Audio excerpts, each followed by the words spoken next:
چاہیے۔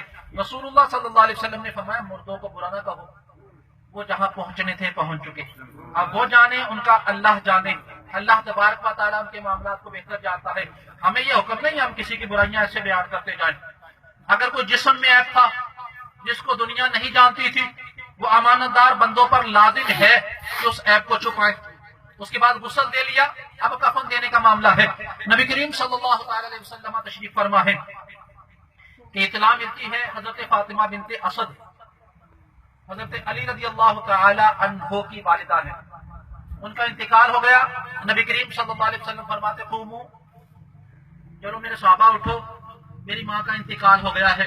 رسول اللہ صلی اللہ علیہ وسلم ان کو اپنی ماں فرمایا کرتے تھے، انہوں نے تربیت بھی کی تھی، تعاون بھی کیا تھا، محبت بھی کی تھی، اس لیے ماں فرمایا کرتے تھے چلو میری ماں کا انتقال ہو گیا ہے۔ قبر کی طرف تشریف لے جاتے ہیں، قبر کھدواتے ہیں، پھر قبر کھدوا کر اس میں لیٹتے ہیں۔ یہ وہ کام تھا جو آج سے پہلے کبھی نہ کیا تھا۔ پھر گھر کی طرف جاتے ہیں اور پردے میں رہ کر غسل کا طریقہ ارشاد فرماتے ہیں، اور یہی طریقہ جو ہے اپنی بیٹی کے لیے بھی آپ نے ارشاد فرمایا تھا حضرت رقیہ رضی اللہ تعالیٰ عنہ کے لیے، وہ بھی روایتوں میں آتا ہے کہ اس طریقے سے غسل دو۔ غسل دینے کے بعد حضرت رقیہ کے ساتھ بھی یہی معاملہ کیا، اور حضرت فاطمہ بنت اسد کے ساتھ بھی یہ معاملہ کیا کہ اپنے جسم کی چادر دے دی، اپنے جسم کی چادر اتار کر دے دی کہ اس کو ان کے کفن کے ساتھ رکھ لینا۔ اب صحابہ کرام علیہم الرضوان خاموش ہیں، جنازہ ہو گیا، دفن ہو گیا۔ اب اس کے بعد صحابہ پوچھتے ہیں یا رسول اللہ صلی اللہ علیہ وسلم، اس معاملے میں دو کام آپ نے ایسے کیے ہیں جو آج سے پہلے کبھی نہ دیکھے تھے، نہ آپ کو کرتے ہوئے دیکھا، نہ آپ کے علاوہ کسی اور کو کرتے ہوئے دیکھا۔ تو رسول اللہ صلی اللہ علیہ وسلم ارشاد فرماتے ہیں میرے صحابہ میں قبر میں اس لیے لیٹا ہوں کہ جو بھی قبر میں جاتا ہے قبر اس کو دباتی ہے۔ نیک بندہ ہے تو ایسے دباتی ہے جیسے پیار سے ماں بچے کو سینے سے لگا لیتی ہے، گناہگار ہے تو ایسے دباتی ہے جیسے کوئی دشمن دبا کے بندے کی پسلیاں توڑ دے، پسلیاں ایک دوسرے کے اندر چلی جاتی ہیں، اس طریقے سے دباتی ہے۔ میں اپنی ماں کی قبر میں لیٹا ہوں تو میرے لیٹنے کی برکت سے اللہ رحم فرمائے گا، قبر ان پر کبھی سختی نہ کرے گی۔ عرض کی یا رسول اللہ وہ کفن کے ساتھ جو چادر دی ہے، فرمایا کہ وہ چادر دلیل ہے ان کے ساتھ، چادر دلیل ہے کہ نبی کا کرتا لے کے آئی ہے، نبی کی چادر لے کے آئی ہے، ان پر وہاں سوال و جواب میں کوئی سختی نہ ہوگی، وہاں پر آسانی کی جائے گی ان کے ساتھ۔ اب یہ نبی کریم صلی اللہ علیہ وسلم فرما رہے ہیں اور بتا رہے ہیں کہ ہم نے کس طریقے سے بھلائی کرنی ہے ان لوگوں کے ساتھ جو دنیا سے چلے گئے ہیں۔ وہ ہمارے عزیز ہیں، وہ ہمارے دوست یار ہیں، عزیز و اقربا ہے۔ جنازہ پڑھانے میں نبی کریم صلی اللہ تعالی علیہ وآلہ واصحابہ وبارک وسلم کے صحابی حضرت ابن عباس رضی اللہ تعالیٰ عنہ جنازہ آ جاتا ہے، آپ ایک طرف بیٹھے ہوئے ہیں، پوچھتے ہیں دیکھو جنازے کے لیے کتنے لوگ جمع ہو گئے، حضور کو 10 کے قریب ہوں گے۔ پھر تھوڑی دیر بعد پوچھا کوئی 20 کے قریب، کوئی 30 کے قریب، 40۔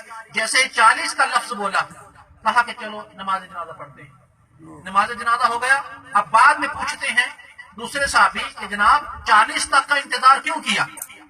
40 کی تعداد کا، 30 بھی تو افراد ہی تھے، 20 بھی تو افراد ہی تھے، 40 تک کا انتظار کرنے کا مقصد کیا ہے؟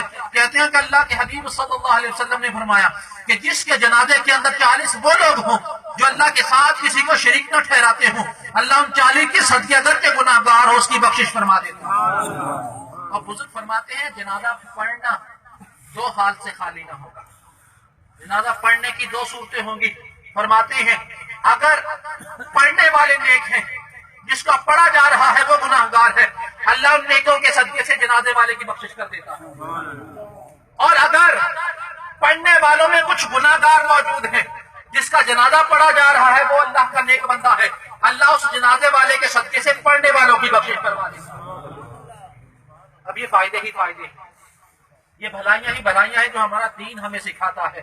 پیارے بھائی، نبی کریم صلی اللہ تعالی علیہ وآلہ واصحابہ وبارک وسلم نے ارشاد فرمایا ہے القبر روضۃ من ریاض الجنہ، کہ قبر جنت کے باغوں میں سے باغ ہے۔ قبر کو تحت نگاہ تک وسیع کر دیا جاتا ہے، قبر کے اندر جنتی ماحول عطا کر دیا جاتا ہے۔ جنتی نعمتیں قبر کے اندر عطا کر دی جاتی ہیں. وہ چھوٹی سی قبر اللہ اس کو جنت بنا دیتا ہے. وہ چھوٹی سی قبر جو ہے اللہ تبارک و تعالیٰ اس کو وسیع کر دیتا ہے. لیکن اس سے پہلے زندگی اچھی گزرنی چاہیے. اس سے پہلے اللہ رسول سے محبت والی زندگی ہونی چاہیے. نبی کریم صلی اللہ تعالی علیہ وسلم کے دین کی خاطر کوئی قربانی دے دینا یہ بہت بڑا جہاد ہے. یہ بہت بڑی قربانی ہے. جیسا کہ جو مہینہ چل رہا ہے حضرت امام حسین امام علی مقام رضی اللہ تعالیٰ عنہ آپ کی قربانی. حالانکہ آپ غور کریں جس بندے کو کوئی سہولت پہلے ہی مل جائے اس کے بعد اس کو قربانیاں دینے کی ضرورت نہیں پڑتی. حضرت عثمان غنی رضی اللہ تعالیٰ عنہ آپ کو آپ کی حیات کے اندر ہی جب آپ نے بہت زیادہ مدد کی تھی کسی جہاد کے لیے تو نبی کریم صلی اللہ علیہ وسلم نے صحابہ کو جو ہے وہ جمع کر کے اور گواہ کر کے فرمایا تھا میرے صحابہ گواہ ہو جاؤ آج کے بعد میرا عثمان جو بھی عمل کرے گا اس کا کوئی عمل اس کو نقصان نہ دے گا. ادھر حضرت امام حسن امام حسین کو دیکھیں چھوٹے سے بچے ہیں. نبی کریم صلی اللہ علیہ وسلم خطبہ ارشاد فرما رہے ہیں. وہ آ رہے ہیں بچے چھوٹے چھوٹے بچپن میں ہونے کی وجہ سے گرتے ہیں پھر اٹھ کے چلتے ہیں پھر گرتے ہیں پھر اٹھ کے چلتے ہیں. نبی کریم صلی اللہ علیہ وسلم خطبہ چھوڑ دیتے ہیں اور خطبہ چھوڑ کر جاتے ہیں. جا کر بچوں کو اٹھا کر ایک کو اپنی اس ران پہ بٹھا لیا ایک اپنی اس ران پہ بٹھا لیا اور فرمایا ہادان سیدان شباب اہل جنہ. فرمائے دونوں کے دونوں میرے بیٹے جنتی جوانوں کے سردار ہیں.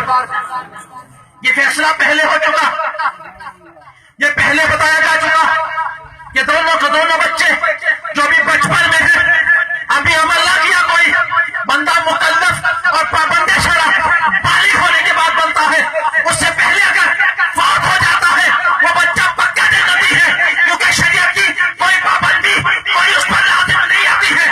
اس سے پہلے ہی اس بچے کے بارے میں رسول بتا رہے ہیں کہ یہ میرے بچے جنتی ہیں. صرف جنتی نہیں بلکہ اللہ نے جنت کے جوانوں کی سرداری عطا فرما دی. سبحان اللہ. اس کے بعد اللہ اکبر یا رسول اللہ